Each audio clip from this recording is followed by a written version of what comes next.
Pop quiz number 1. The nurse is caring for an older adult patient with type 1 diabetes and diabetic retinopathy. What is the nurse's priority concern for assessing this patient? 1. Accessibility to measure and inject insulin and to monitor blood glucose levels. 2. Assess for damage to motor fibers, which can result in muscle weakness. 3. Assess for modifiable risk factors that can be reduced. 4. Assess for albuminuria, which can indicate kidney disease. And guys, the correct answer is 1, accessibility to measure and inject insulin to monitor blood glucose levels. So look at this clinical picture. What's going on? First of all, this patient's a type 1, not a type 2, a type 1 diabetic. What does that tell us? That tells us that this patient is insulin dependent.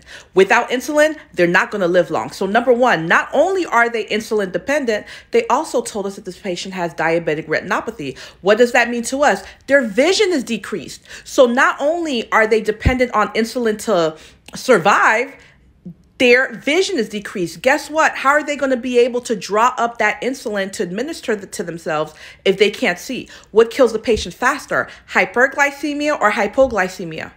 Hypoglycemia. Whenever you get a test question about what your priority is going to be, you always have to think physiological integrity. What keeps my patient alive the longest, or what can kill them the fastest? The fact that they're dependent on insulin and their vision's decreased, your priority is to make sure that they're able to get the correct amount of insulin to themselves. Otherwise, guess what? They will not survive for long.